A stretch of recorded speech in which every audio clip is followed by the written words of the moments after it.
நமச்சிவாய நமக. ஓம் சிவ சிவ சங்கராய ஹரஹர மகாதேவாய நமக. சிவனடியார்களுக்கும் சிவபக்தர்களுக்கும் மக்கள் அனைவருக்கும் வணக்கம். நாளை நாங்கள் வெள்ளியங்கிரி பயணம் மேற்கொள்ள இருக்கிறோம். வெள்ளியங்கிரி பயணத்திற்கு தேவையான பொருட்கள் என்னென்ன வேண்டும் என்பதை இங்கு நான் காட்டியுள்ளேன். நாங்கள் இருவர் வெள்ளியங்கிரி செல்வதாக திட்டமிட்டுள்ளோம். 3 லிட்டரில் நாங்கள் தண்ணீர் எடுத்திருக்கோம். ஒவ்வொருத்தருக்கும் 3 லிட்டர் தண்ணி. சுனை தண்ணியை மட்டும் நம்பி நம்ம வெள்ளியங்கிரி போயிடக்கூடாது. ஏன்னா சுனையில் சில சமயங்களில் தண்ணி சரிவர கிடைக்காது. அதனால் நம்ம ஒரு 3 லிட்டர் பாட்டிலில் தண்ணீர் ஒவ்வொருத்தருக்கும் எடுத்துக்கொள்ள வேண்டியது அவசியம். இரவில் பயணம் செய்கிற மாதிரி இருந்துச்சுன்னா கட்டாயம் டார்ச் லைட் வேணும்.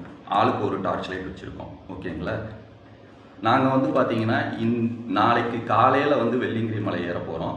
நாங்கள் இன்றைக்கி நைட்டு சாப்பிட மாட்டோம், நாளைக்கு காலையிலையும் சாப்பிட மாட்டோம், நாளைக்கு மதியானம் மட்டும்தான் சாப்பிட போகிறோம். ஆனால் அதுக்காக 2 பேருக்கு நாங்கள் கட்டு சாதம் கட்டியிருக்கோம். ஓகேங்களா? அது பாலிதீன் கவர் யூஸ் பண்ணாத இலையில் கட்டி பேப்பரில் கட்டியிருக்கோம். ஓகேங்களா? அப்புறம் கோடை காலமாக இருந்துச்சு அப்படின்னா வெள்ளியங்கிரியில் 4வது 5வது 6வது 7வது மலையில் பார்த்தீங்கன்னா பயங்கரமாக கால் கொதிக்கும். அதனால் நாங்கள் செருப்பு போட்டு போக மாட்டோம். இருந்தாலும் இறங்கும்போது ஏறும்போது கால் கொதிக்குது அப்படிங்கிற பட்சத்தில் சாக்ஸ் யூஸ் பண்ணிக்குவோம் அந்த டைமில். ஓகேங்களா? அப்புறம் முதல் மலை, 2வது மலை, 3வது மலை, இந்த மலைகளில் ஏறும்போது பார்த்தீங்க அப்படின்னா அதிகமாக வேர்வை வர்றதுனால நமக்கு பார்த்திங்கன்னா ரொம்ப டயர்ட் ஆகும். அதனால் குளுக்கோஸ், எலக்ட்ரால் இது நாங்கள் எடுத்துக்கிட்டு போகிறோம். அப்புறம் துண்டு எடுத்துக்கிட்டு போகிறோம். ஒரு செட்டு உள்ளாடைகள் எடுத்துகிட்டு போகிறோம். தேவையான பழங்கள் எடுத்துகிட்டு போகிறோம். சுனை தண்ணீரை கலங்கள் இல்லாத குடிக்கிறதுக்காக துணி எடுத்துகிட்டு போகிறோம், வடிகட்டி குடிக்கிறதுக்காக. இவை இல்லாமல் ஆளுக்கு ஒரு 5 முக ருத்ராட்சம் அணிகிற மாதிரி மாலை எடுத்துகிட்டு போகிறோம். ஓகேங்களா?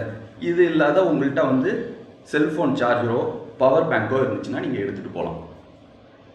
அப்புறம் பார்த்தீங்கன்னா இரவு நேரங்களில் பயங்கர குளிர் இருக்கும். சில டைம் மழை பெய்யவும் சான்ஸ் இருக்குது. அதனால் அதுக்கு தேவைக்கு தகுந்தாப்பில் நீங்கள் பார்த்தீங்க அப்படின்னா சொட்டரோ ரெயின் கோட்டோ எடுத்துகிட்டு போகிறது நல்லது. ஓகேயா? நாங்கள் வெள்ளியங்கிரி பயணத்திற்கு தேவையான முன் ஏற்பாடுகளாக எங்களுக்கு தேவையான பொருட்களை எடுத்துக்கொண்டு நாங்கள் வெள்ளியங்கிரி பயணத்தினை எங்களது வீட்டினிலிருந்து தொடங்கியுள்ளோம். நாங்கள் வெள்ளியங்கிரி பயணத்தினை ரயில் வண்டியின் மூலமாக தொடங்க உள்ளோம். நாங்கள் திருச்சிராப்பள்ளியிலிருந்து கோயமுத்தூர் செல்வதற்கு இந்த ரயில் வண்டி நிலையத்திலிருந்து, அதாவது திருச்சிராப்பள்ளி ரயில் வண்டி நிலையத்திலிருந்து தொடர் வண்டியினை பயன்படுத்தி கோயமுத்தூர் ரயில் நிலையத்தினை அடைய திட்டமிட்டுள்ளோம். அதுபோன்று கோவை ரயில் நிலையத்தை அடைந்தவுடன் அங்கிருந்து காந்திபுரம் பேருந்து நிலையத்தினை அடைந்து அங்கு வெள்ளியங்கிரி மலை அடிவாரத்திற்காக சிறப்பாக விடப்பட்டிருக்கும் சிறப்பு பேருந்துகள் மூலமாக வெள்ளியங்கிரி மலை அடிவாரமான பூண்டி என்னும் பேருந்து நிலையத்திற்கு சென்று அங்கிருந்து எங்களது பயணத்தினை தொடங்க உள்ளோம். காந்திபுரம் பேருந்து நிலையத்திலிருந்து சிறப்பு நாட்களில் சிறப்பு பேருந்துகள் அதிகளவில் இயக்கப்படுகின்றன. மற்றைய வார நாட்களில் பேருந்துகளின் அளவு மிகவும் கம்மியானதாகவே இருக்கும் என்பதனை திட்டமிடும்போது நாம் கருத்தினில் கொள்ளுதல் வேண்டும். என்னடா சிவா, இதானா போதாமா? அங்கதானே மூலவர் சன்னதி.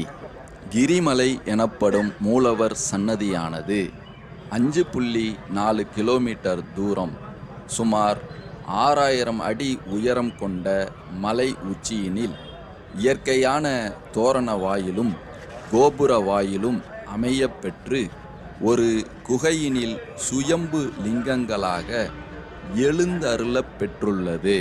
கிரிமலை ஏறுதல்.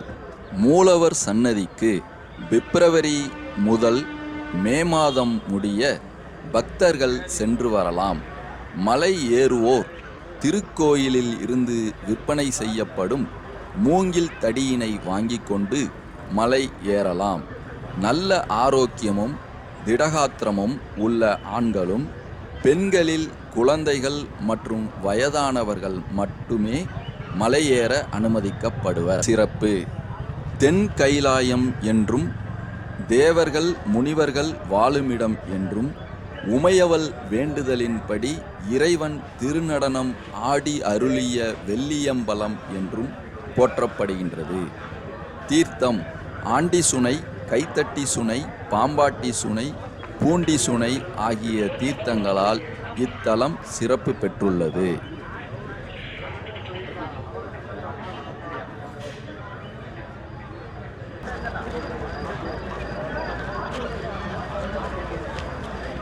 நிலா ஓட இருக்குது.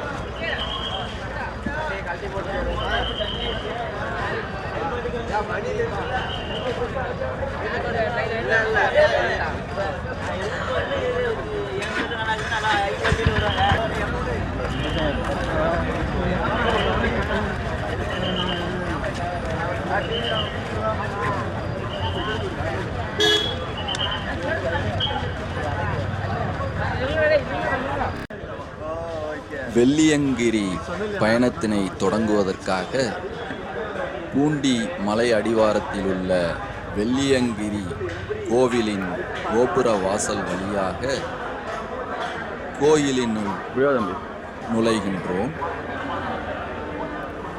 கோயிலின் கோபுர வாசலில் இருந்து வலதுபுறமாக மூங்கில் தடி விற்பனை நிலையம் உள்ளது.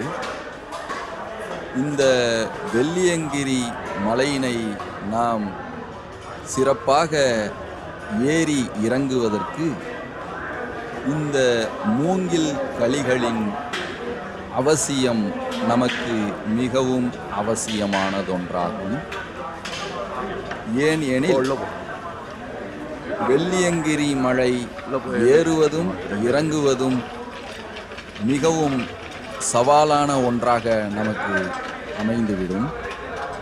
அதன் காரணமாக நாம் இந்த மூங்கில் தடிகளை நமக்கு உயிர் துணையாக ஊன்றுகோலாக நாம் எடுத்துச் செல்ல வேண்டியது அவசியமாகும்.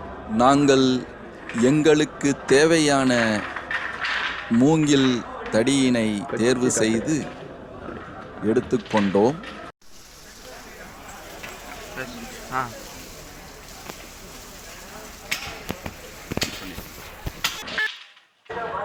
தற்போது நாங்கள் வெள்ளியங்கிரி மலை பயணத்தை தொடங்குவதற்காக வெள்ளியங்கிரி மலை அடிவாரத்தில் உள்ள பூண்டி மலை அடிவார கோயில் வந்து சேர்ந்துள்ளோம்.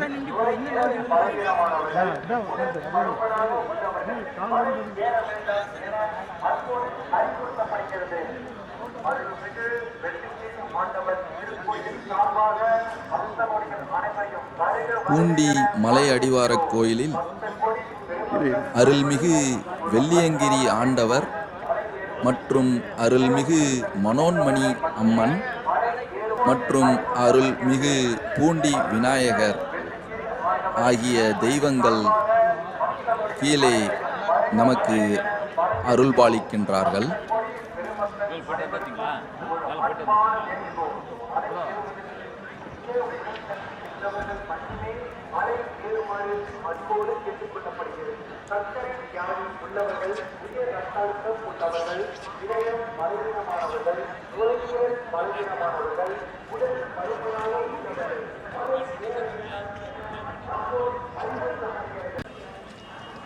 பூண்டி மலையடிவார கோயிலின் பின்புறத்தினில் சப்தகன்னி மாதர்களின் சிலைகள் பிரதிஷ்டை செய்யப்பட்டுள்ளது.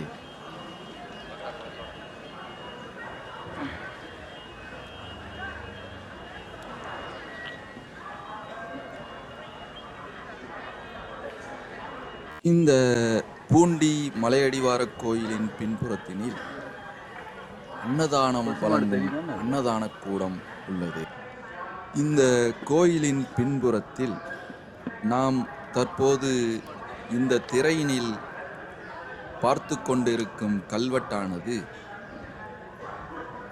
மேல், அதாவது 7வது மலையினில் குகையினில்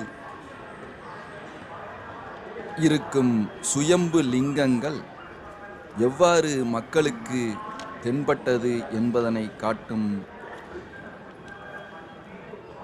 வகையினில் காமதேனு பால் சுரந்து அதை மக்களுக்கு காட்டியதாக இந்த சிற்பத்தில் காண்பிக்கப்பட்டுள்ளது.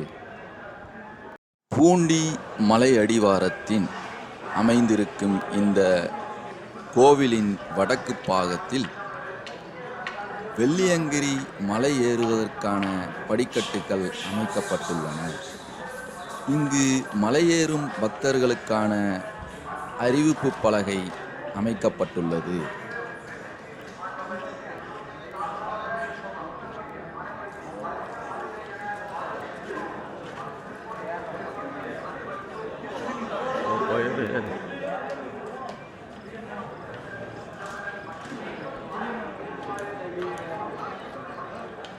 நாம் இந்த படிக்கட்டுகளின் வழியாக மேலே சென்றோமேயானால் நாம் வனத்துறையின் சோதனை சாவடிக்கு சென்றுவிடலாம். அங்கு வனத்துறை அதிகாரிகள் நாம் எடுத்துச் செல்லும் பொருட்களில் உள்ள பாலிதீன் கவர்கள் மற்றும் பிளாஸ்டிக் பொருட்களை எடுத்து செல்ல அனுமதிக்காது அதனை அவர்கள் அங்கு பெற்றுக்கொள்கின்றார்கள். மேலும் தண்ணீர், பிளாஸ்டிக் வாட்டர் கேன்களை கொண்டு செல்வதற்கு மட்டும் 20 ரூபாய்க்கான ஒரு ஸ்டிக்கரினை ஒட்டி அதனை எடுத்துச் செல்ல அனுமதி அளிக்கின்றார்கள். நாம் திரும்பி வரும்போது அந்த பாட்டிலினை காமித்து நாம் கொடுத்த அந்த 20 ரூபாயை நாம் திரும்பவும் பெற்றுக்கொள்ளலாம். இங்கு நாம் முதல் மலைக்கு செல்வதற்கு முன் 5 விநாயகர்கள் 5 திசைகளில் இருக்குமாறு இங்கு அமைத்துள்ளார்கள்.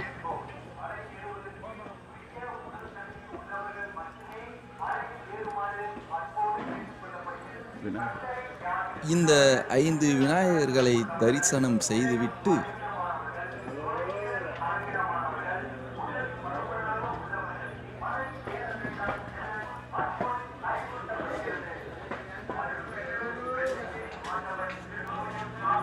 நாம் அப்படியே சற்று இந்த படிகளை கடந்தோமேயானால்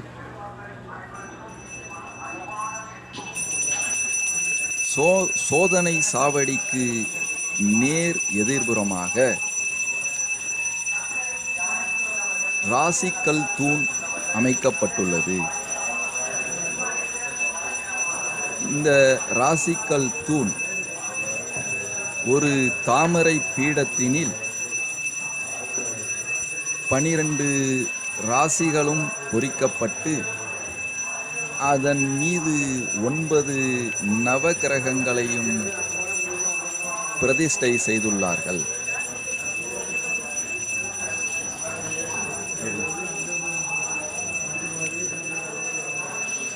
இதனை பார்த்துவிட்டு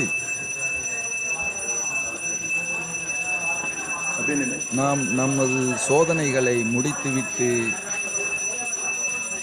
வெளியே வந்தோமேயானால் நாம் நமது சோதனைகளை முடித்துவிட்டு சற்று வெளியே வந்தோமேயானால் அங்கு விநாயகர் சன்னதி மற்றும் முருகர் சன்னதி மற்றும் ஆதி மனோன்மணி அம்மன் சன்னதியை தரிசனம் செய்துவிட்டு நாம் கீழிருக்கும் இறைவன் சிவபெருமானையும் தரிசனம் செய்துவிட்டு முதல் மலையின் படிக்கட்டுகளின் தொடக்கத்தினை தரிசனம் செய்துவிட்டு நாம் முதல் மலையினை ஏற தொடங்கிவிடலாம். இந்த முதல் மலையானது மிகவும் செங்குத்தாகவும் படிக்கட்டுகள் நிரம்பியதாகவும் மற்றும் இந்த படிக்கட்டுகளின் அமைப்பு கரடு முரடானதாகவும் குறைந்தபட்சம் 1 அடி முதல் 1.5 அடி வரை உயரம் உள்ளதாகவும் அமைந்திருக்கும். இந்த படிக்கட்டுகளின் இருபுறமும் உயர்ந்த வானளாவிய மரங்கள் அமைந்திருக்கும். இந்த முதல் மலையானது இங்கு இருக்கும் 7 மலைகளில் அதிக தூரம் கொண்டதாகவும், அதாவது 1.5 கிலோமீட்டர் தூரம் கொண்டதாக மற்றும் மிகவும் செங்குத்தான வகையினில் அமைந்திருக்கும் ஒரு மலையானதாகவும் இருக்கும்.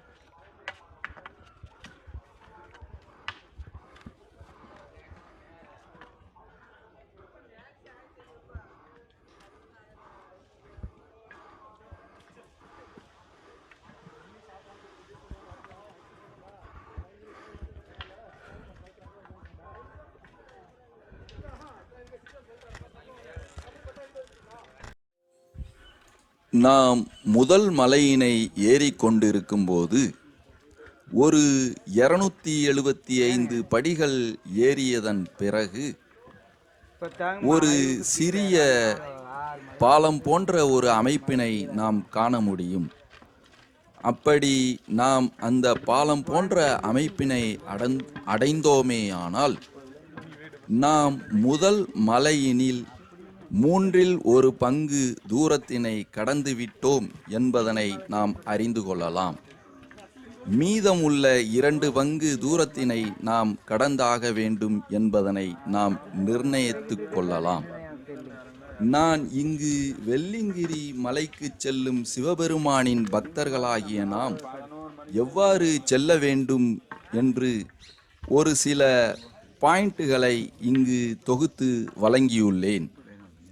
அதில் முதலாவதாக, வெள்ளியங்கிரி மலையானது எம்பெருமான் சிவன் வாழும் தென் கைலாய மலையாகவே சிவனடியார்களால் போற்றி வணங்கப்படுகின்றது. அங்கு சென்று சிவபெருமானை தரிசிப்பது என்பது ஒரு புனித பயணமாகவே கருதப்படுகின்றது. ஆகையினால் இது சாகசம் செய்வதற்கான மலை இல்லை என்பதனை நினைவினில் வைத்துக்கொண்டு ஒவ்வொருவரும் பொறுப்புடன் இங்கு நடந்து கொள்ள வேண்டும்.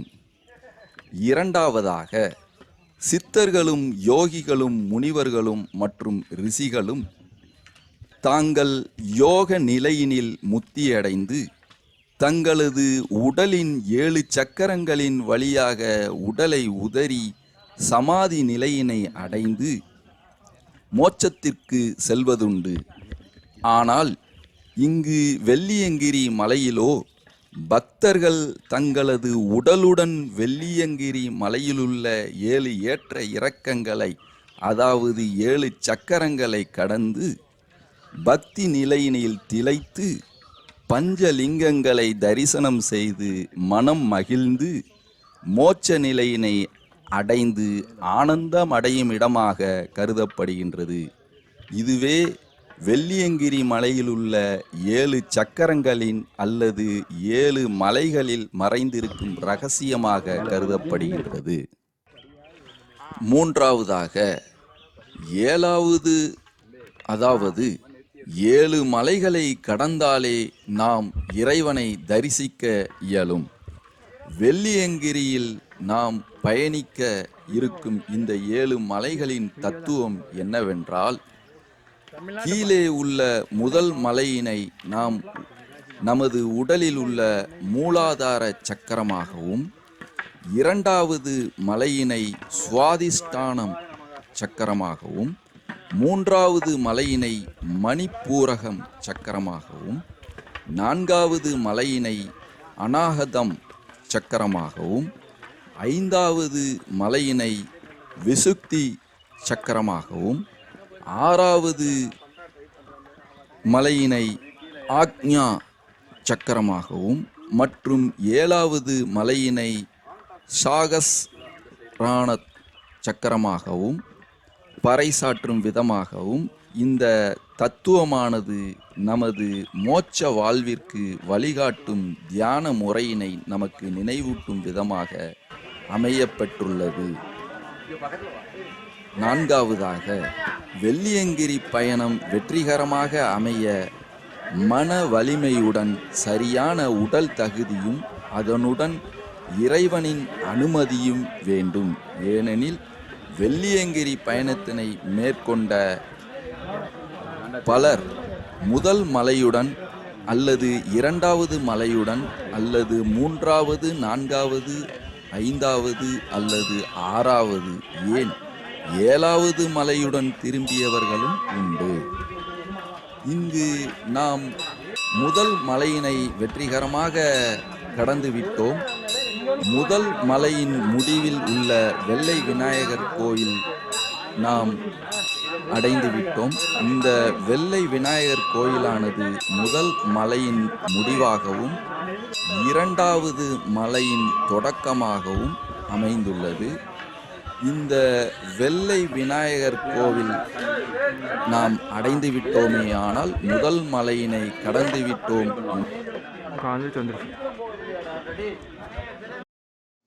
நாம் தற்போது வெள்ளியங்கிரியின் 2வது மலையினில் பயணம் செய்து கொண்டுள்ளோம்.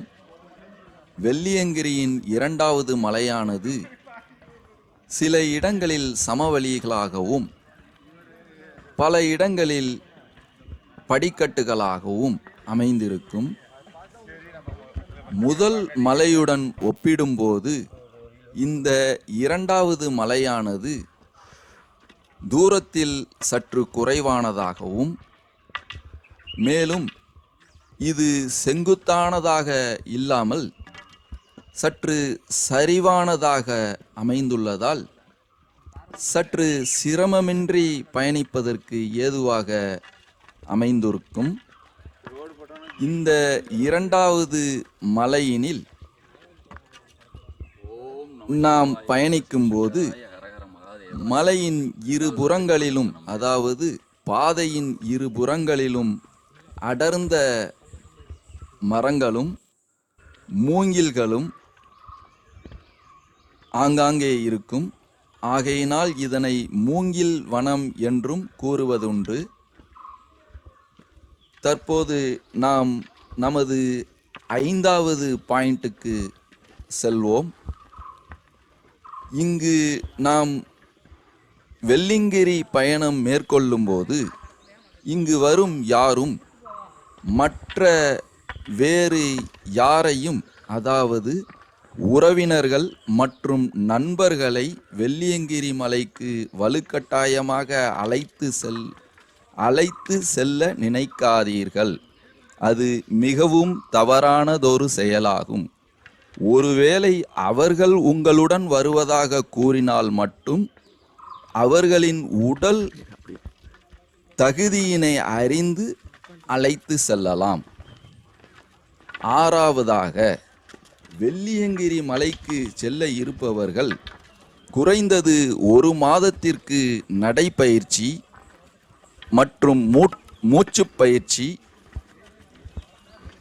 மற்றும் கயிறு தாண்டுதல் போன்ற இந்த பயிற்சிகளை மேற்கொள்ள வேண்டும். இத்தகைய பயிற்சியானது மலையேற்றத்தின் போது நாம் சிரமமின்றி மலையேறுவதற்கு உதவியாக இருக்கும். வெள்ளியங்கிரி 7வது வெள்ளியங்கிரி மலையேற்றத்திற்கு வரும் அனைவரும் ஒரு 5 முக ருத்ராட்சம் அணிந்து மலையேற வேண்டும். அவ்வாறு ருத்ராட்சம் அணிந்து மலையேறுபவர்கள் மலையேற்றத்தின் போது மூச்சு திணறல்கள் ஏற்பட்டால் அந்த ருத்ராட்சத்தினை நாக்கின் அடியினில் ஒரு சில நிமிடங்கள் வைத்து கொண்டால் அவர்கள் அந்த இக்கட்டான மூச்சு திணறலிலிருந்து நாம் நம்மை காத்து கொள்ளலாம் என்பதனை சித்த மருத்துவர்கள் சித்த மருத்துவ குறிப்பில் இருப்பதாக கூற நான் கேட்டு அறிந்துள்ளேன். நாம் தற்போது மூங்கில் காடுகளுக்கு இடையேயான 2வது மலையினை கடந்து கொண்டுள்ளோம். இந்த 2வது மலையானது சற்று சமவெளியாகவும் சற்று படிக்கட்டுகளாகவும் நிறைந்திருக்கும். இந்த 2வது மலையில் அமைக்கப்பட்டிருக்கும் படிக்கட்டுகளும் கரடு முரடானதாகவும் 1 அடி முதல் 1.5 அடி வரை உயரமானதாகவுமே இருக்கும். நாம் சற்று கவனமாகத்தான் இந்த 2வது மலையினையும் கடந்தாக வேண்டும். தற்போது நாம் நமது 8வது பாயிண்ட்டுக்கு செல்வோம். ருத்ராட்சத்திற்கு பிராணவாயு பற்றாக்குறையினை சரி செய்யக்கூடிய ஆற்றல் உள்ளது. அதனாலேயே பிராணவாயு பற்றாக்குறையினை போக்குவதற்கு மலையினில் மீது அதாவது மலையின் மீது உள்ளவர்கள் மற்றும் மலையின் மீது ஏறுபவர்கள் ருத்ராட்சம் அணிய வேண்டும் மற்றும் அணிந்திருந்தார்கள். ருத்திரன் என்னும் காலன் அதாவது யமன் அச்சப்படக்கூடியது அதாவது மரணமில்லாத பெருவாழ்வு தரக்கூடியது ருத்ராட்சம் ஆகும் என சிவனடியார்கள் சொல்ல நான் கேட்டிருக்கின்றேன். 9வதாக வெள்ளியங்கிரி மலையேறும் பக்தர்களில் பெரும்பாலானோர் வெள்ளியங்கிரி மலைக்கு ஏறுவதற்கு தேர்வு செய்யும் நாளாக இருப்பது வெள்ளிக்கிழமை இரவாகவே அல்லது சனிக்கிழமை இரவாகவோ இருக்கின்றது. இதன் காரணமாகவே இந்த 2 நாட்களில் கூட்ட நெரிசலும் மிகவும் அதிகமாக உள்ளது. இதன் காரணமாக மலை ஏறும்போது மிகவும் வரிசையாகவும் இறைவனை தரிசனம் செய்யும் இடத்தில் கூட கூட்ட நெரிசலும் ஏற்படுகின்றது. ஆகையினால் இந்த 2 நாட்களை தவிர்த்து மற்றைய வார நாட்களில் திட்டமிட்டு பயணம் மேற்கொண்டால் சிரமமின்றி நாம் இறைவனை தரிசனம் செய்து திரும்பலாம் என்பது எனது ஆலோசனையாகும். நாங்கள் தற்போது ஞாயிற்றுக்கிழமை காலையில் வெள்ளியங்கிரி மலை ஏறத் தொடங்கியுள்ளோம். ஆகையினால் சனிக்கிழமை இரவு ஏறியவர்கள் இறங்கும் விதத்தில் உள்ளதால் ஏறுவது சற்று சிரமமாக உள்ளது. நாம் தற்போது 2வது மலையிலுள்ள வழுக்கு பாறையினை அடைந்து வழுக்கு பாறையினில் ஏறிக்கொண்டுள்ளோம். முன்பெல்லாம் இந்த வழுக்கு பாறையானது இங்கு பார்த்தீர்களானால் இருபுறத்திலும் படிக்கட்டுகள் இல்லாமல் இருக்கிறதல்லவா, இது போன்று அமைந்திருந்தது. பின்னர் இதில் படிக்கட்டுகள் சீராக செதுக்கி வைத்து இருக்கின்றார்கள். ஆகையால் இது ஏறுவதற்கு இலகுவாக உள்ளது.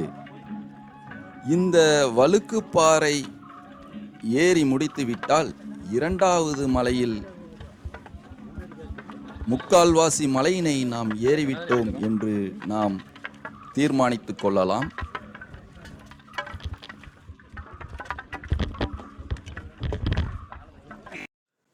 நாம் தற்போது நமது 10வது பாயிண்ட்டுக்கு செல்வோம். விசேஷ நாட்களான மகா சிவராத்திரி, சித்ரா பௌர்ணமி மற்றும் மாத பிரதோஷம், மாத அமாவாசை, மாத பௌர்ணமி, பங்குனி உத்திரம் போன்ற சிறப்பு வாய்ந்த நாட்களில் வெள்ளியங்கிரி மலைக்கு வரும் பக்தர்களின் எண்ணிக்கை மிக அதிகமாகவே இருக்கும். ஆகையினால் நாம் திட்டமிடும்போது அதற்கு தகுந்தாற்போல் அத்தகைய நாட்களை தவிர்த்து விடுதல் நலம், அல்லது அதற்கு தகுந்தாற்போல் திட்டமிட்டு செல்வது நல்லது. 11வது பாயிண்ட், விசேஷ நாட்களான மகா சிவராத்திரி, சித்ரா பௌர்ணமி மற்றும் மாத பிரதோஷம், மாத அமாவாசை, மாத பௌர்ணமி, பங்குனி உத்திரம் போன்ற சிறப்பு வாய்ந்த நாட்களில் வெள்ளியங்கிரி மலைக்கு வரும் பக்தர்களின் எண்ணிக்கை மிக மிக அதிகமாகவே இருக்கும். ஆகையினால் இந்த நாட்களில் சிறப்பு பேருந்து வசதிகள் இருக்கும் மற்றும் வெள்ளிக்கிழமை, சனிக்கிழமை மற்றும் ஞாயிற்றுக்கிழமைகளிலும் சிறப்பு பேருந்து வசதிகள் இருக்கும்.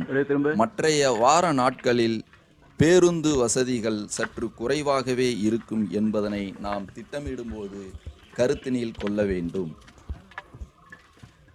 தற்போது நாம் 2வது மலையினில் படிக்கட்டுகள் நிறைந்த ஒரு பகுதியினில் பயணித்து கொண்டிருக்கின்றோம். நாம் தற்போது 2வது மலையினில் உள்ள பாம்பாட்டி சித்தர் சுனை என்ற இடத்தினை அடைந்து விட்டோம். முதல் மலையினில் நாம் தாகம் தீர்ப்பதற்கு எந்த ஒரு சுனையும் கிடையாது. 2வது மலை முடிவினில் ஒரு சுனை உள்ளது. இங்கு நாம் நமது தாகத்தை தீர்த்து கொண்டு நமக்கு தேவையான அளவு தண்ணீரினை நமது புட்டிகளில் நிரப்பிக்கொள்ள வேண்டும். அடுத்தபடியாக 3வது மலை முடிவின் கைத்தட்டி சுனை அமைந்துள்ளது. இந்த 2வது மலையில் உள்ள இந்த சுனையில் நீரை அருந்திவிட்டு தேவையான நீரை எடுத்துக்கொண்டு சற்று பயணித்தோமேயானால் சற்று தூரத்தில் பாம்பாட்டி சித்தர் குகை உள்ளது. இந்த பாம்பாட்டி சித்தர் குகையானது 2வது மலையின் முடிவினையும் 3வது மலையின் ஆரம்பத்தினையும் காட்டுவதாக அமைந்திருக்கும். நாம் தற்போது வெள்ளியங்கிரி மலையிலுள்ள 3வது மலையினில் பயணித்து கொண்டுள்ளோம். 3வது மலையானது செங்குத்தானதாகவும் 2 புறங்களிலும் அடர்ந்த மரங்களை கொண்டதாகவும் மற்றும் 2 புறங்களிலும் பெரிய பெரிய பாறைகளை கொண்டதாகவும் ஆங்காங்கே பாதைகள் குறுகலாகவும் இருப்பது போன்று அமைந்திருக்கும். இந்த 3வது மலை செங்குத்தான மலையானதாகவும் படிக்கட்டுகள் 1 அடி முதல் 1.5 அடி முதல் கரடு முரடான படிக்கட்டுகளாகவும் அமைந்திருக்கும். இது முதல் மலை ஏறுவது போன்று சற்று சிரமமாகவே அமைந்திருக்கும். இந்த 3வது மலை முடிவினில் ஒரு சுனை உள்ளது. கைத்தட்டி சுனை என்று அழைக்கப்படுகின்றது. இந்த 3வது மலையில் உள்ள சுனையில் தண்ணீரினை நாம் பருகிவிட்டு தேவையான நீரினை நமது புட்டிகளில் அடைத்து கொண்டு 4வது மலைக்கு பயணிக்கலாம். 4வது 5வது மலைகளில் தண்ணீர் வசதி அடர்ந்த கோரை புற்கள் நிறைந்த ஒரு வனத்திற்குள் நாம் நுழைவோம். இந்த வனமானது 4வது மலையின் தொடக்கத்தினை காட்டும். இந்த 4வது மலையானது அடர்ந்த புதர்களுக்கு இடையில் நடப்பது போன்று அமைந்திருக்கும் மற்றும் இது செங்குத்தானதாகவே பாதி மலைகள் அமைந்திருக்கும். இந்த செங்குத்தான பாதி மலையானது படிக்கட்டுகள் இல்லாமல் ஆங்காங்கே பாறைகளாக அமைந்திருக்கும். சற்று தூரம் பயணித்தவுடன் சமதளமான, அதாவது சரிவான ஏற்றத்தை கொண்ட பாதைகளாக அமைந்திருக்கும். நாம் தற்போது நமது 12வது பாயிண்டிற்கு செல்வோம். வெள்ளியங்கிரி மலையேறும் பக்தர்களில் பெரும்பாலானோர் வெள்ளியங்கிரி மலை ஏறுவதற்கு தேர்வு செய்யும் நேரமானது இரவு நேரமாகவே உள்ளது. அதாவது இரவினில் மலையேறி இறைவனை தரிசனம் செய்து அதிகாலையில் மலையடிவாரம் வந்தடைவது போன்றது ஆகும். நாம் இவ்வாறு செய்வதனால் சூரியனின் வெப்பத்திலிருந்தும் வியர்வை தொல்லையிலிருந்தும் தப்பித்து கொள்ளலாம் என்பதனை சிந்தையினில் கொண்டு இவ்வாறு திட்டமிடுகின்றார்கள். ஆனால் வெள்ளியங்கிரி மலை ஏறுவதற்கு சிறந்த நேரமாக நான் கருதுவது அதிகாலை 4 மணிகளுக்கு மேல் ஆகும். இவ்வாறு நாம் திட்டமிடுவதனால் வெள்ளியங்கிரி மலையின் இயற்கையின் அழகினை ரசித்து மகிழ்ந்து சென்று இறைவனை தரிசனம் செய்து மாலையில் மலையடிவாரம் வந்து அடையலாம். இவ்வாறு சென்று வருவது இயற்கையினை நேசிப்பவர்களுக்கு ஒரு நல்ல விருந்தாக அமையும் என்பதில் சிறிதும் ஐயமில்லை. மேலும் இதுவே பாதுகாப்பான பயணமாகவும் அமையும். நாங்கள் இம்முறை பயணம் செய்த நேரமானது காலை 7 மணி ஆகும். பாயிண்ட் 13. கோடை காலங்களில் பகல் நேரங்களில் வெள்ளியங்கிரி மலை ஏறும் பொழுது மற்றும் இறங்கும் போதும் மணல் தரைகள் ஒரு அக்னிகுண்டம் போல் நமது கால் பாதங்களை கொப்பளிக்க வைத்துவிடும், பதம் பார்த்துவிடும். அதன் பின் நாம் மலை ஏறுவதும் இறங்குவதும் நமக்கு மிகவும் பெரும் சவாலாகவே அமைந்துவிடும். ஆதலால் முன்னெச்சரிக்கையாக கால் உறைகளை, அதாவது சாக்ஸ் எடுத்து செல்லவும். தேவைப்படும் இடத்தினில் நாம் அதனை அணிந்து கொண்டு நாம் நமது பாதங்களை பாதுகாத்து கொள்ளலாம். காலணி, அதாவது செருப்பு அணிந்து செல்வதனை தவிர்க்கவும்.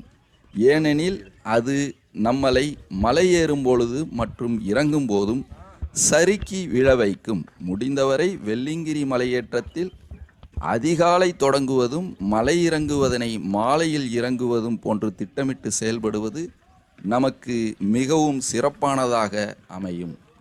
14வது, வெள்ளியங்கிரி மலையேற்றத்தின் முந்தைய நாள் அளவான உணவினை எடுத்துக்கொள்வது மிகவும் நல்லது. விரதமிருந்து மலையேறுவது என்பது மிக மிக சிறப்பினை தரும்.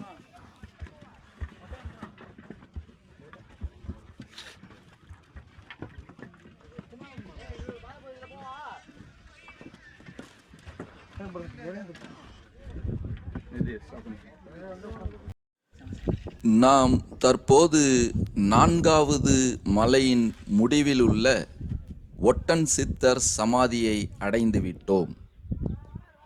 4வது மலையின் முடிவும் 5வது மலையின் தொடக்கமுமாக இந்த ஒட்டன் சித்தர் சமாதி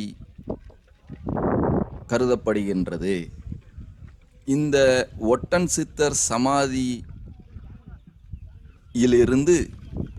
சிறிது தூரத்திற்கு 5வது மலையினை குங்கும மலை என்று அழைக்கப்படுகின்றது. இந்த ஒட்டன் சித்தரானவர் வெள்ளியங்கிரி மலைப்பாதைகளை சற்று சீர் செய்தவர். அதாவது சில இடங்களில் பாதைகளை அமைத்து கொடுத்தவர் என்ற பெருமையுடன் போற்றக்கூடியவர். நாம் தற்போது நமது 15வது பாயிண்டிற்கு செல்வோம். வெள்ளியங்கிரி மலை ஏற்றத்தின் போது அதிகமான உணவினை சாப்பிட்டுவிட்டு அல்லது மலை அடிவாரத்தினில் வழங்கப்படும் அன்னதானத்தினை சாப்பிட்டுவிட்டு மலை ஏறுவது என்பது நமக்கு மிகவும் சிரமத்தினை தரும். 16வது, வெள்ளியங்கிரி ஆண்டவரை தரிசித்து மலை இறங்கிய பின் அங்கு வழங்கப்படும் அன்னதானத்தினை உண்டு மகிழலாம். மலை ஏறும்போது அல்ல. வெளியூர்களிலிருந்து வருபவர்கள் வேண்டுமென்றால் அளவாக அன்னதானம் உண்டு மலை ஏறலாம். 17வது, வெள்ளியங்கிரி மலை மீது கழிப்பிட வசதிகள் இல்லை. ஆகையினால் மலையேறும் பக்தர்கள் மலைப்பயணம் மேற்கொள்வதற்கு முன்பாக மலை அடிவாரத்திலோ அல்லது தாங்கள் வரும் பகுதியில் உள்ள கட்டண குளியலறை மற்றும் கழிவறைகளிலோ தங்களது கடமைகளை முடித்துக்கொண்டு வருவது மிகவும் சிறந்தது. நாம் தற்போது 5ஆம் மலையினில் பயணித்து கொண்டுள்ளோம். இந்த 5வது மலையினை திருநீர் மலை என்றும் பீமன் களி உருண்டை மலை என்றும் அழைக்கின்றார்கள். அதாவது இங்கு ஒரு மலை பெரிய களி உருண்டை போன்று அமைப்பினை உடையது என்பதால் அதனை பீமன் களி உருண்டை மலை என்று அழைக்கின்றார்கள். மேலும் இந்த மண்கள் திருநீறு போன்று வெண்மையாக இருப்பதனால் இதனை திருநீர் மலை என்றும் அழைக்கின்றார்கள். 18வது பாயிண்ட், வெள்ளியங்கிரி மலையானது முழுவதும் சிவபெருமான் வசிக்கும் இடமாக கருதப்படுகின்றது. அங்கு 6வது மலையிலுள்ள ஆண்டி சுனையானது வெள்ளியங்கிரி மலையின் புனித தீர்த்தமாக சிவனடியார்களால் போற்றி வழங்கப்படுகின்றது. இப்படி இருக்க நம்மில் பலர் மலையேற்றத்தின் போது அதிகமான உணவினை சாப்பிட்டுவிட்டு மலையில் நடைபாதை ஓரங்களிலும் மற்றும் குடிநீர் வரும் சுனைகளின் அருகாமையிலும் மலங்களையும் ஜலங்களையும் கழித்து மேலும் ஆங்காங்கே அதனை கழுவியும் அதன் புனிதத்தன்மையை கெடுத்து விடுகின்றார்கள். இவ்வாறு நடந்து கொள்வது என்பது இந்த செயலை செய்பவர்கள் மட்டுமல்லாது இங்கு வரும் அனைவரது உடல் நலத்தையும் பாதிக்கும் என்பதனை கருத்தினில் கொண்டு நாம் ஒவ்வொருவரும் மிகவும் பொறுப்புடன் நடந்து கொள்ள வேண்டும். நான் மிகவும் கட்டுப்பாடுடனே வந்தேன், ஆனால் எனக்கு கழிவறை சென்றாக வேண்டும் என்பவர்களுக்கு சற்று பாதுகாப்புடன் ஒதுக்குப்புறமாக செல்லவும் மற்றும் தண்ணீரை எடுத்து சென்று எந்த ஒரு சூழ்நிலையிலும் யாருக்கும் தீங்கு விளைவிக்காத வகையில் சுத்தம் செய்து கொள்வது சாலச் சிறந்ததாகும். இந்த வெள்ளியங்கிரி மலையினில் 6வது மலையானது இரக்கம் நிறைந்த மலையாக இருக்கும். அந்த 6வது மலையினில் இறங்குவதற்கும் ஏறுவதற்கும் தனித்தனி பாதைகள் உள்ளது. நாம் கீழிருந்து மேல் நோக்கி ஏறும்பொழுது அந்த 6வது மலைக்கு செல்வதற்கு இடதுபுறமாக ஒரு பாதையும்,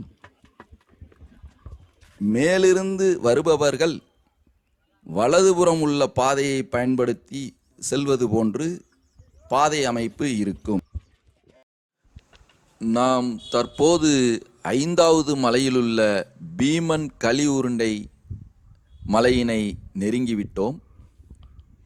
இந்த பீமன் களி உருண்டை மலையானது 5வது மலையின் முடிவாகவும் 6வது மலையின் தொடக்கமாகவும் கருதப்படுகின்றது. நாம் முன்பு கூறியது போல் நாம் கீழிருந்து மேல் ஏறும்போது 6வது மலையினில் இடதுபுறமாக செல்லும் பாதையை நாம் பயன்படுத்த வேண்டும். ஆனால் அந்த பாதை முழுவதும் நம் பக்தர்கள் மலத்தினை இருந்து வைத்துள்ளார்கள். அதனால் அந்த பாதையினை யாருமே பயன்படுத்த முடியாத அளவிற்கு மிகவும் மோசமானதொரு நிலைக்கு சென்றுவிட்டது.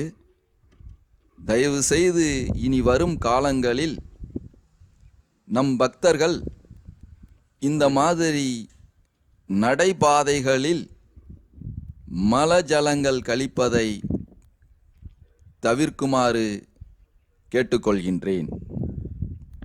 நாம் தற்போது நமது 19வது பாயிண்டிற்கு செல்வோம். வெள்ளியங்கிரி மலையேற்றத்திற்கு வரும் அனைவரும் சிவபெருமானை தரிசிக்க வருபவர்களே.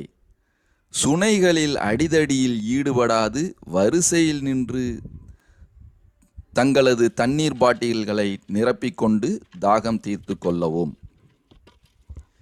20வது, ஆண்டி சுனையானது காவேரியோ அல்லது கங்கையோ அல்லது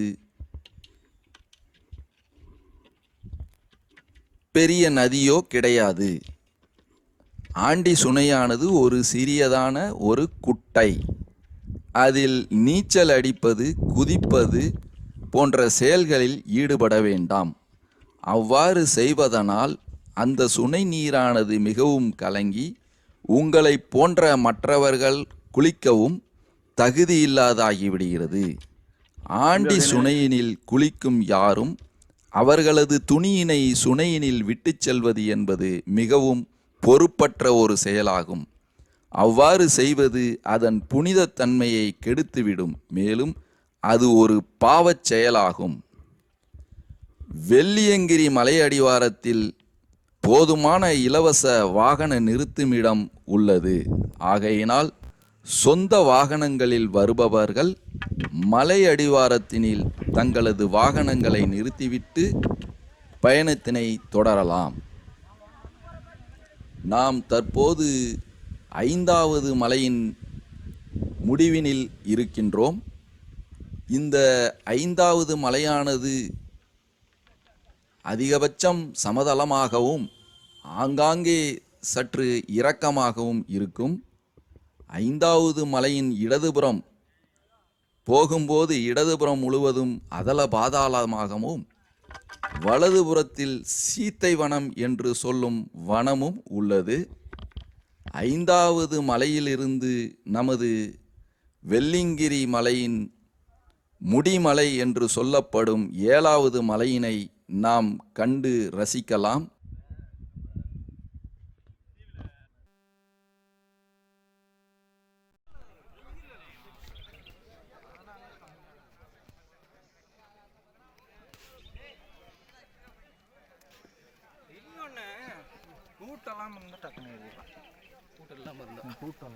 கூட்டம் இருந்தால் கஷ்டம் இல்லையா?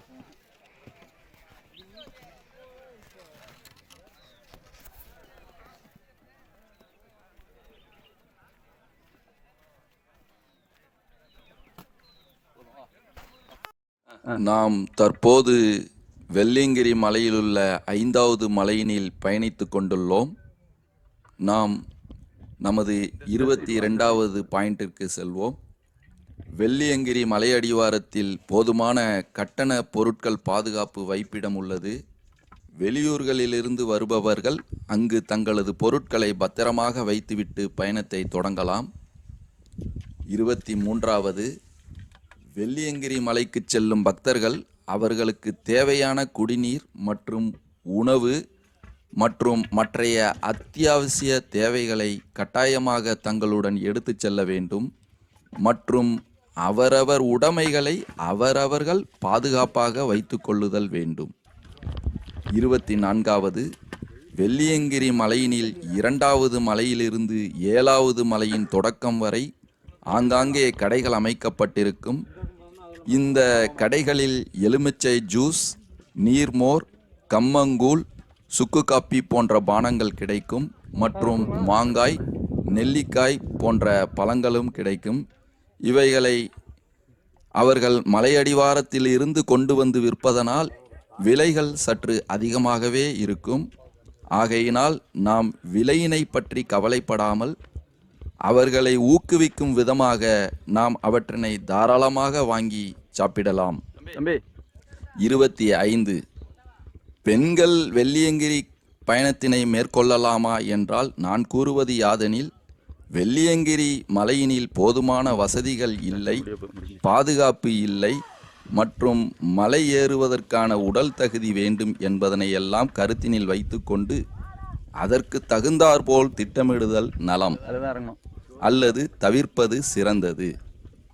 பெரும்பாலும் பருவ வயதுடைய பெண்கள் வெள்ளியங்கிரி மலை ஏறுவது அவர்களுக்கான குழந்தை பிறப்பினை பாதிக்கும் என்று கருதப்படுகின்றது.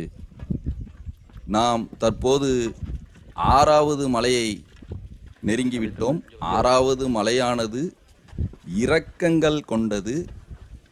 நாம் இப்பொழுது மலையிலிருந்து இறங்கும் பாதையில் ஏறுகின்றோம், அதாவது இறங்குகின்றோம்.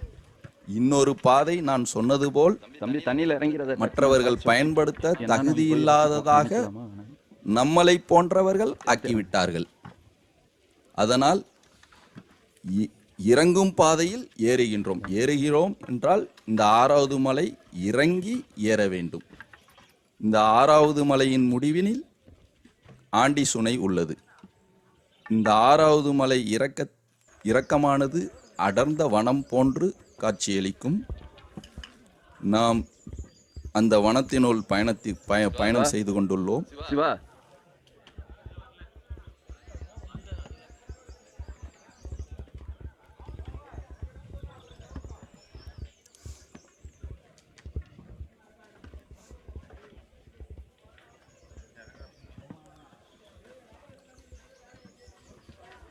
இறங்க இறங்க நிற்கிறான்னா நின்று கொஞ்சம். 6வது மலையின் மரங்களின் இயற்கை காட்சிகள் காண்பிக்கப்படுகின்றன. உயர்ந்த அடர்ந்த வனப்பகுதியாக உள்ளது. இந்த இடம் சற்று குளுமையாக இருக்கும். தம்பி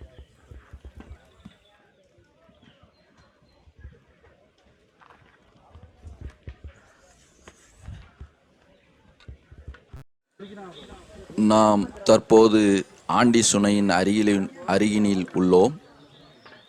நான் சொன்ன பாதை வலது பக்கமாக உள்ள இந்த பாதைதான்.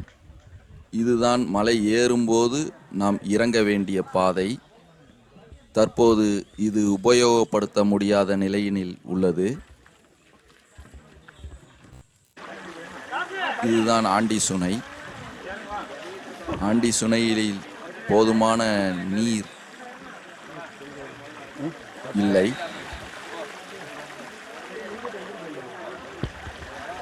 மேலும் ஆண்டி சுனையானது அனைவரும் குளிக்க உகந்ததாகவும் இல்லை.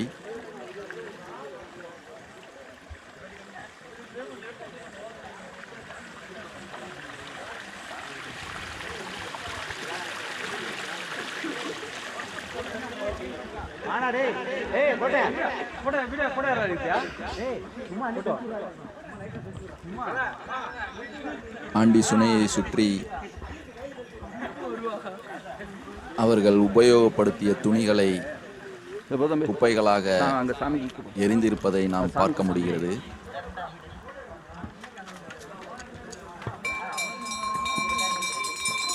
ஆண்டி சுனையின் அருகின் ஒரு சிவலிங்கமும் விநாயகர் சிலையும் பிரதிஷ்டை செய்யப்பட்டுள்ளது. நாம் அதனை தரிசித்துவிட்டு மேற்கொண்டு நாம் நம் பயணத்தை தொடங்குகின்றோம். சாமி கும்பிட்டியா? தற்போது நமது 26வது பாயிண்ட்டுக்கு செல்வோம். வேலைக்கு செல்பவர்கள், கல்லூரி மற்றும் பள்ளிக்கூடம் செல்பவர்கள் ஞாயிற்றுக்கிழமை தங்களது வெள்ளியங்கிரி பயணத்தை முடித்துவிட்டு திங்கட்கிழமைகளில் தங்களது கடமைகளில் ஈடுபட்டு விடலாம் என திட்டமிட்டு சென்று வருவது என்பது பெரும்பாலும் தோல்வியிலேயே முடியும். ஒன்று, அவர்கள் இறைவனை காண இயலாது, அல்லது குறித்த நேரத்தில் தங்களது முன்பதிவு வண்டிகளை பிடிக்க இயலாது என்பதனை கருத்தினில் வைத்துக்கொண்டு வெள்ளியங்கிரி பயணத்தை திட்டமிடுதல் வேண்டும். சிவா நாம் தற்போது 6வது மலையின் முடிவினை நோக்கி சென்று கொண்டுள்ளோம். இங்கு 6வது மலையின் முடிவிலும் 7வது மலையின் தொடக்கத்திலும் ஒரு சுனையானது உள்ளது. கட்டாயமாக இந்த சுனை நீரை பருகிவிட்டு தேவையான அளவு தண்ணீரினை நாம் புட்டிகளில் நிரப்பிக்கொண்டு எடுத்து செல்லுதல் வேண்டும். ஏன் எனில் 7வது மலையானது நாம் எவ்வாறு முதல் மலை ஏறியது போல், அதாவது நாம் எவ்வாறு முதல் மலை ஏறும்போது சிரமம் அடைந்தோமோ அதே போன்ற சிரமத்தினை இந்த 7வது மலை ஏற்படுத்தும். ஆகையினால் நாம் தேவையான தண்ணீரினை எடுத்து செல்வது என்பது சாலச் சிறந்தது. நாம் அந்த சுனை நீரினை நெருங்கிவிட்டோம்.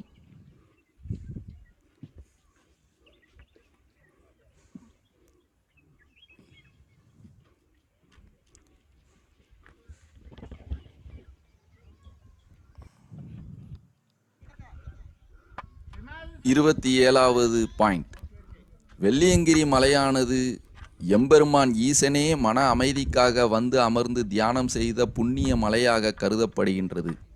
மேலும் இந்த மலையிலுள்ள எம்பெருமான் இங்கு தியான நிலையினில் சிவனடியார்களுக்கும் பக்தர்களுக்கும் மன அமைதியையும் வேண்டும் வரங்களையும் கொடுத்து கொண்டிருப்பதாக சிவனடியார்களால் போற்றி வணங்கப்படுகிறது. அப்படி இருக்க சிலர் ஏன் இந்த வெள்ளியங்கிரி மலைக்கு ஏறுகிறோம் என்பதனை அறியாது ஏறும்போதும் இறங்கும் போதும் பொழுதுபோக்கிற்காக திரைப்பட குத்துப்பாடல்கள் எனும் அருவருக்கத்தக்க பாடல்களை ஒலிக்கச் செய்து இறைவனது மற்றும் சிவனடியார்களது மற்றும் பக்தர்களது மன அமைதியினை குலைத்து கொண்டுள்ளார்கள்.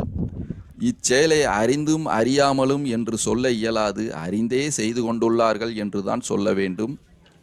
அவர்கள் இனி வரும் காலங்களிலாவது இது போன்ற புண்ணிய தலங்களுக்கு செல்லும்போது இது போன்ற செயல்களை தவிர்ப்பது மிகவும் நல்லது.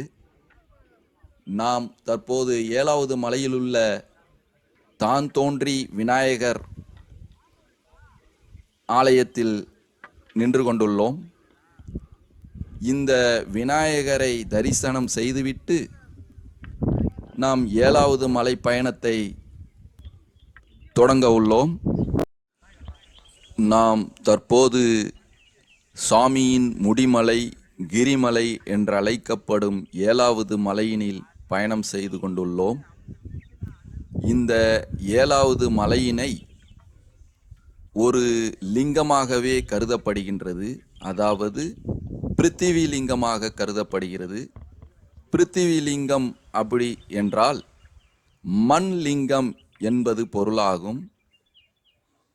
மண் லிங்கம் 5 லிங்கங்களில், அதாவது பஞ்சலிங்கங்களில் முதன்மையானதாக வருவது மண் லிங்கமாகும். இந்த 7வது மலை முழுவதும் இறைவன் மண் லிங்கமாக காட்சியளிக்கின்றார். அந்த 7வது மலையினில் நாம் பயணத்தை தொடங்கியுள்ளோம். தற்போது நமது 28வது பாயிண்டிற்கு செல்வோம். வெள்ளியங்கிரி மலை பயணத்திற்கு வரும் மக்களின் எண்ணிக்கைகள் நாளுக்கு நாள் அதிகரித்து கொண்டே உள்ளது. இதில் பெரும்பாலானோர் யூடியூப்பில் மற்றவர்கள் வெள்ளியங்கிரி மலையினை பற்றி பதிவிடும் பதிவுகளை பார்த்து புனித பயணமாக மேற்கொள்ள வேண்டிய இந்த வெள்ளியங்கிரி பயணத்தினை சாகச பயணமாகவே மேற்கொள்கின்றார்கள். இதன் காரணமாகவே பல அசம்பாவித சம்பவங்கள் இங்கு ஏற்பட்டு விடுகின்றது. ஆகையினால் இனி வரும் காலங்களில் சாகச பயணத்தினை தவிர்த்து புனித பயணமாக மேற்கொள்ள முயற்சி செய்து எம்பெருமான் ஈசன் அருள் பெறவும். 29வது, யூடியூப்பில் சிலர் தங்களது பதிவுகளை வெள்ளியங்கிரி மலையினை உன்னால் முடிந்தால் ஏறிப்பார் என்ற தலைப்பிலும், சவாலான வெள்ளியங்கிரி மலைப்பயணம் என்றும் மற்றவர்களை கவர்ந்து தங்களது பார்வையாளர்களின் எண்ணிக்கையை அதிகரிப்பதற்காக தலைப்பினை வைக்கின்றார்கள். இத்தகைய பதிவுகளை பார்த்ததும் சிலர் உணர்ச்சி வயப்பட்டு வெள்ளியங்கிரி மலைப்பயணத்தினை மலையேறுவதற்கு வந்துவிடுகின்றார்கள். இதன் காரணமாக அவர்கள் மிகவும் சிரமத்திற்குள்ளாகின்றார்கள் என்பதே உண்மையாகும். 30வது, வெள்ளியங்கிரி மலைப்பயணத்தில் முதல் மலையினை ஏறிவிட்டால் மற்றைய மலைகள் ஏறுவது மிகவும் சுலபமானது என்றும், 7வது மலை முதல் மலையினை போன்று சற்று கடினமானது என்றும் கூறுவதனை யாரும் அப்படியே நம்பிவிட வேண்டாம். முதல் மலையினில் இருந்து 4வது மலை பாதி வரையும் மலை ஏறுவது சிரமமாகவே இருக்கும். பின்பு 7வது மலை முதல் மலையினைப் போன்றே ஏறுவது கடினமாக இருக்கும்.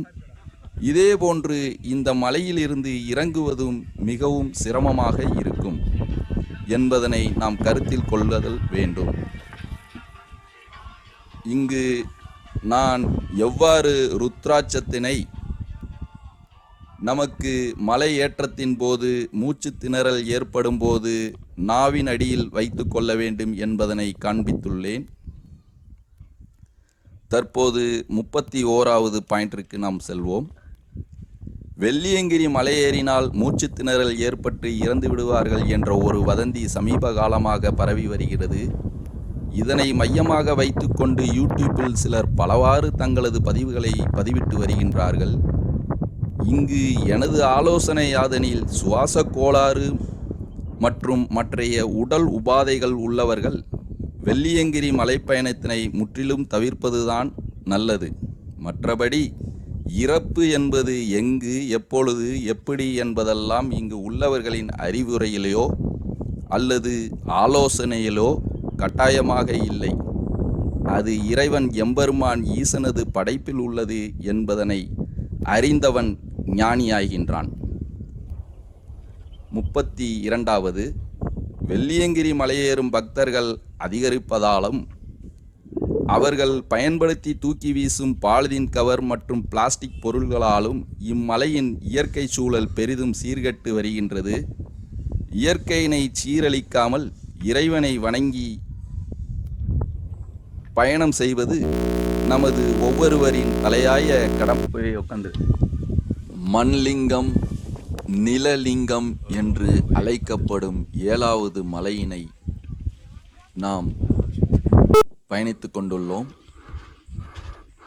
சற்று நேரத்தில் 7வது மலையின் முடிவினை நாம் சென்றடைந்து விடுவோம். நாம் 7வது மலையினை வந்து அடைந்து விட்டோம். இதுதான் எம்பெருமான் ஈசன் வாழும் இடத்தின் நுழைவு வாயில், தென் கைலாயத்தின் நுழைவு வாயில். இங்கு பாறைகளால் அமையப்பெற்ற தோரண வாயில் அமைந்துள்ளது.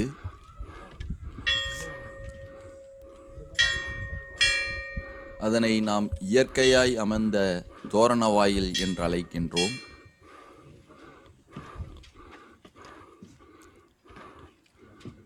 இதுதான் அந்த நுழைவு வாயில்.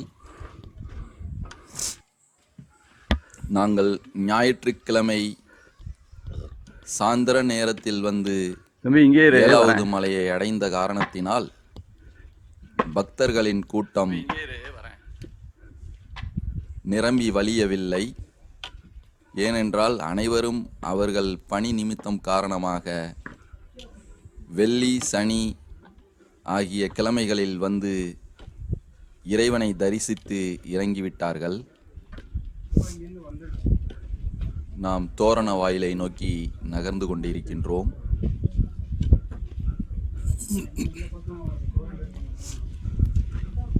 இந்த இடம்தான் இயற்கையாக அமைந்த தோரண வாயில் என்று அழைக்கப்படுகின்றது. இந்த தோரண வாயிலின் கீழ்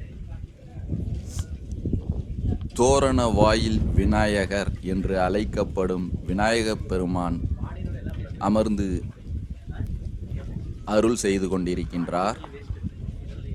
அவரனை நாம் தற்போது பார்த்து கொண்டிருக்கின்றோம். விநாயகப் பெருமானே போற்றி போற்றி போற்றி. ஓம் விநாயகப் பெருமானே போற்றி. தோரண வாயில் விநாயகப் பெருமானே போற்றி.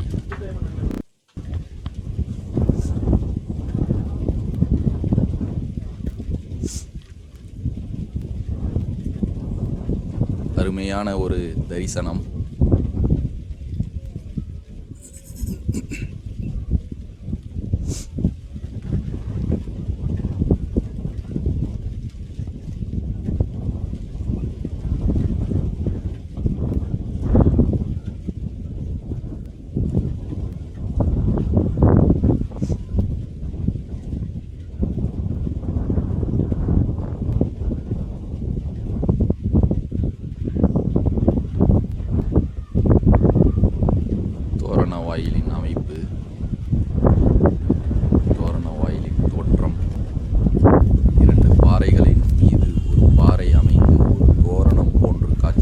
அதனால் இதனை தோரண வாயில் என்று அழைக்கின்றோம். இதுதான் எம்பெருமான் வசிக்கும் இடத்திற்கு செல்லும் பாதை. பெரியதாக ஒரு பாறை இருக்கிறதல்லவா, அதை தான் நாம் நந்திமலை என்று அழைக்கின்றோம். நந்தி ஆகாச லிங்கத்தை பார்த்தவாறு உள்ளதாக அழைக்கின்றார்கள். நாம் ஏறி வந்த மலை மண்மலை, மண்லிங்கம், நிலலிங்கம் என்று அழைக்கப்படுகிறது. அந்த நந்தியானவர் மேல் நோக்கி பார்த்து கொண்டிருக்கின்றார் அல்லவா, அது ஆகாசலிங்கம் என்று அழைக்கப்படுகின்றது. நாம் தற்போது 2 லிங்கங்களை தரிசனம் செய்துவிட்டோம். மீதம் இருப்பது 3 லிங்கங்கள். அந்த 3 லிங்கங்கள் அந்த இயற்கையாக அமைந்த குகை கோவிலினில் அமைந்துள்ளது.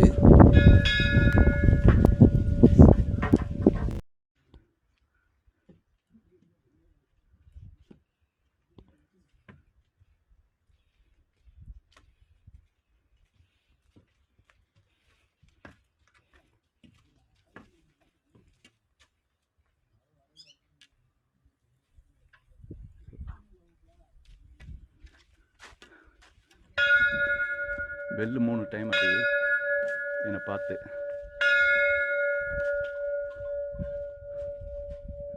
திரும்பிக்க, இங்கிட்டு திரும்பிக்கோ, இங்கிட்டு திரும்பிக்க, நல்லா திரும்பு.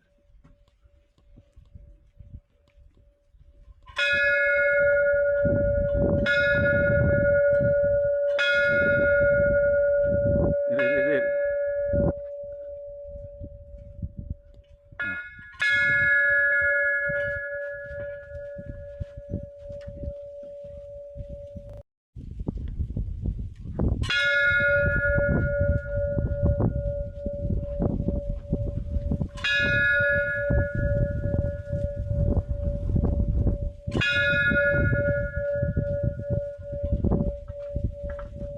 ஓம் நமச்சிவாய நமக. ஓம் சிவசிவ சங்கராய ஹரஹர மகாதேவாய நமக. இங்கிட்டு பார்த்து.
இந்த சாமி உண்டு. நீ சாமி கும்பிட்டுட்டு வந்து நான் சிவபெருமானின் இயற்கையாக அமைந்த கோவிலின் அருகினில் வந்து கொண்டுள்ளோம்.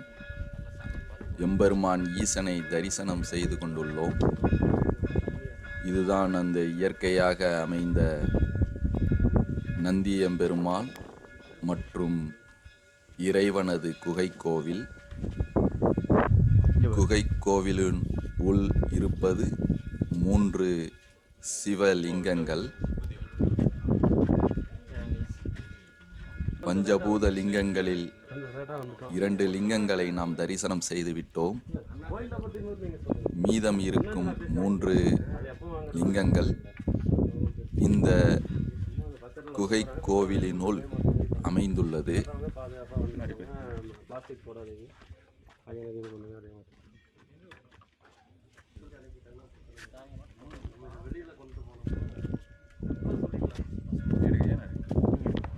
குகை கோவிலின் உள் அமைந்துள்ள எம்பெருமானை தரிசனம் செய்துள்ளோம்.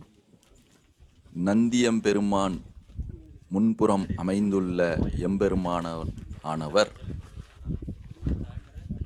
வாயுலிங்கம் என போற்றப்படும் வாயுலிங்கம் காற்று நீர் நெருப்பு அதன் அடுத்தபடியாக அமைந்துள்ள முன்னாடி இருக்க லிங்கமானவர் காற்று, பின்னாடி இருக்க இது அப்புலிங்கம் என்று அழைக்கப்படும் நீர்லிங்கம்.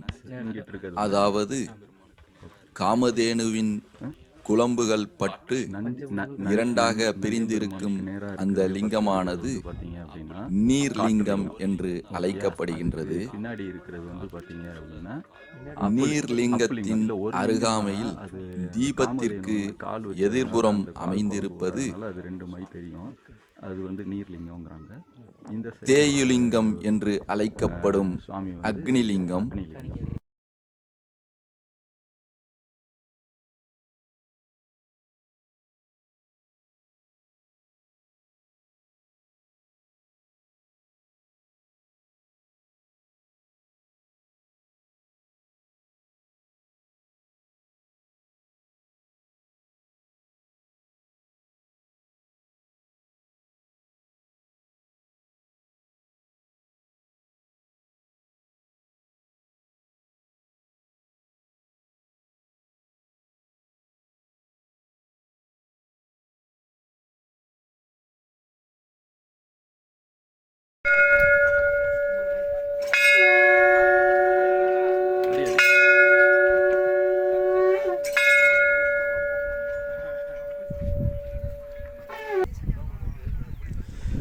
வெள்ளியங்கிரி மலையானது மக்களால் பலவாறு போற்றப்படுகின்றது. அப்படியே நின்று பின்னாடிலாம் போகும். ஐஸ் வெள்ளியங்கிரி என்று அழைக்கப்படும் ஐஸ் மலை, வெண்மேகங்கள் தவழ்ந்து மோதிச் செல்லும் வெள்ளிமலை, தென்னாடுடைய சிவனே போற்றி என்று அழைக்கப்படும் தென் கைலாய மலை, அர்ஜுனனுக்கு பாசுபத அஸ்திரத்தை சிவபெருமான் அளித்து வரமளிக்கும் மலை, சிவனடியார்கள் பலருக்கு முக்தி தந்த முத்திக்குளம் அமைந்த முத்திமலை, காமதேனு பால் சுரந்து இறைவனுக்கு பூஜை செய்து மக்களுக்கு இறைவனை காட்டிய மலை, இயற்கையாக தோரணவாயில் மற்றும் குகை கோவில் அமைந்த மலை, சுவாமி முடிமலை, கிரிமலை மற்றும் கருடன் மலை என்று அழைக்கப்படுகின்றது. பஞ்சலிங்கங்கள் சுயம்புவாக அமைந்த பஞ்சலிங்க கிரிமலை, ரசதகிரி மலை, பூலோக கைலாயம், சஞ்சீவி கைலாயம் என்று பலவாறு மக்களால் போற்றப்படுகின்றது.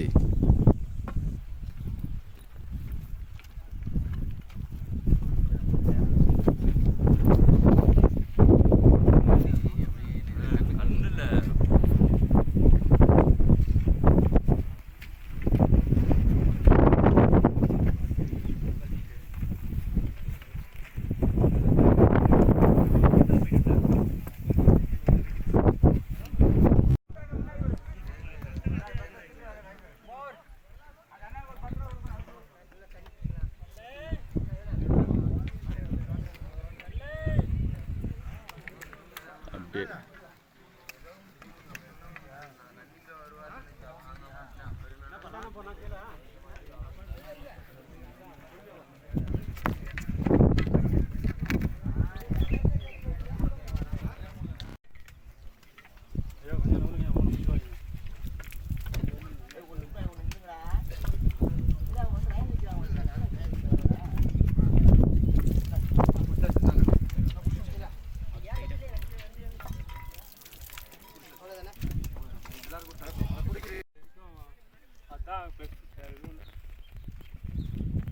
அவ்வளோ தூரத்தை கொண்டு வருமானு தெரியும்.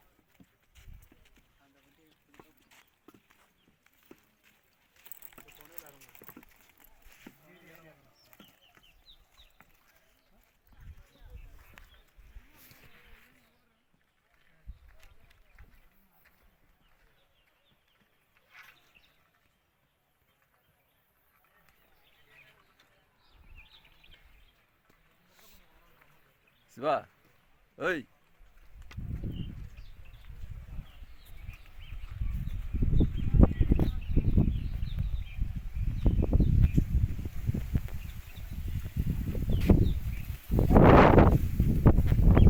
இங்க வா. காட்ட பார்ப்போம். அப்படி அங்கே என்ன இங்கே அது மேலே அங்கே பாரு, அங்கே தெரியுது பாரு.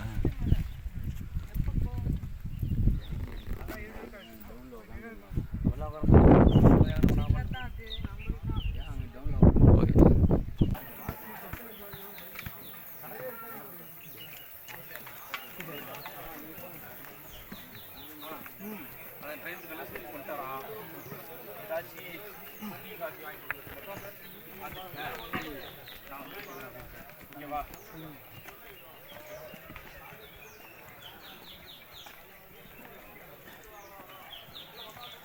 அப்படியே நின்றா சிவா.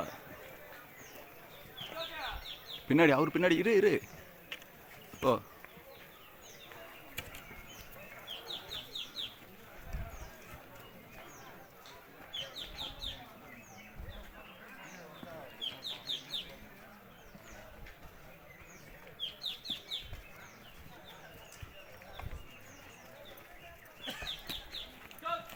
பாரு.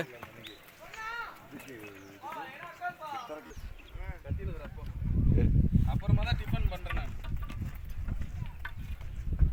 அதுக்கப்புறம் டிஃபனே சாப்பிடுறேன். அதோட காலி டிஃபன் 3 மேலே ஏறிட்டு பாரு. அதை வாங்கி 2 வடை வச்சு சிவா சாப்பிட்டு வந்தோம். போலாம் அடி போலாமா? இங்கிட்டு போயிருங்க அங்கிட்டு சரியில்லை, நாசம் பண்ணி வச்சு.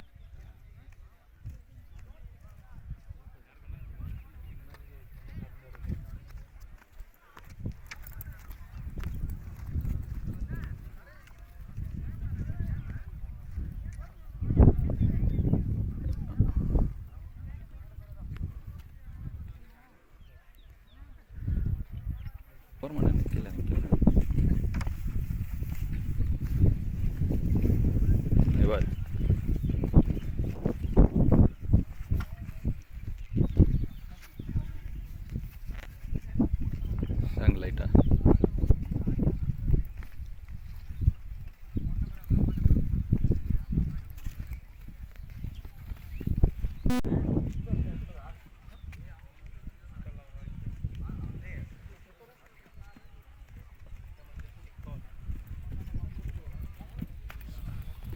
கொஞ்சம் தூரம் போய் நின்று தூரம்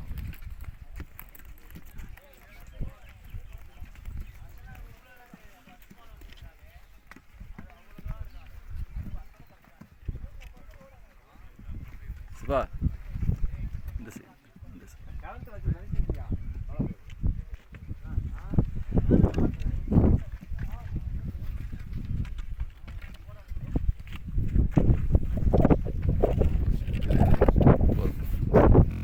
இறங்கு பொறுமையாக பார்த்துங்க, அங்கே சறுக்கும்.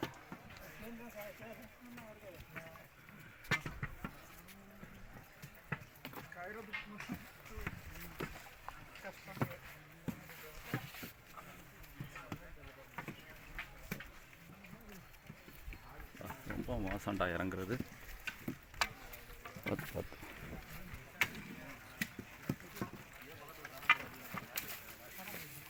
இறங்குமாண்ணே, மெதுவாக இறங்கி கொண்டு போ. அந்த இடத்துல நின்று நீ போட்டு இறங்கி போயிடாத.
என்ன திவாகர் குரல் கேக்குது?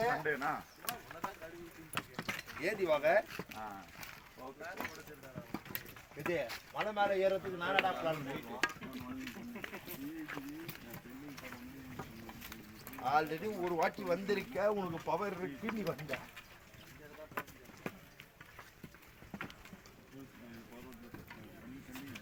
அப்படிதான் வரணும். பார்ட்னர் இருக்காரா பாருடா. கன்ஃபார்ம் நீ முன்னாடி போயிட்டு என்ன பண்ணேன்னு தெரியல. எப்படியாச்சும் நான் இந்த மலையை எப்படியாச்சும் கடந்தாகணும்னா அடிவாரம் போய் ஆகணும்.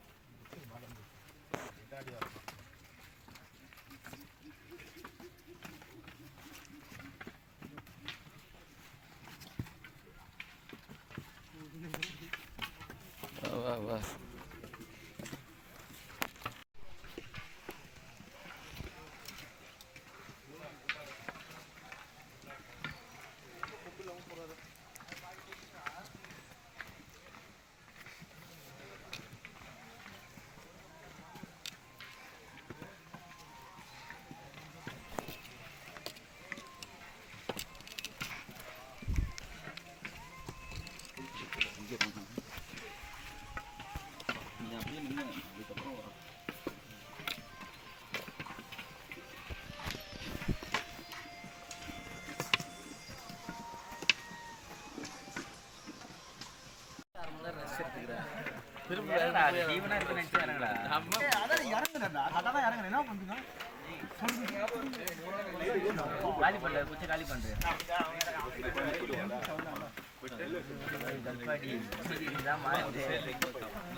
ஏய் இங்கிட்டு வாடா.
போப்பா போப்பா.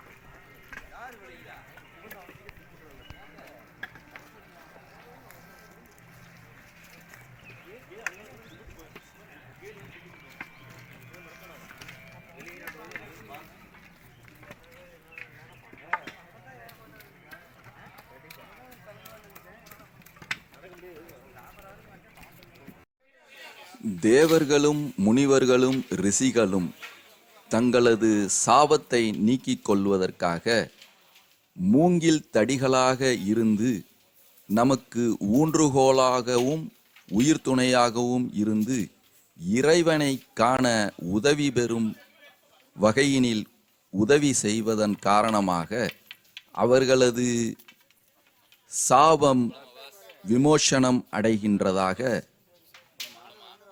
பொருள் கொள்ளப்படுகின்றது. இதன் காரணமாக நாம் மலை ஏறி இறங்கியதன் பிறகு இந்த மூங்கில் தடிகளை தூக்கி எறிவதனை தவிர்த்து அதனை நாம் நமது வீடுகளுக்கு கொண்டு சென்று வைத்து கொள்ள வேண்டும் என்று கூறப்படுகின்றது.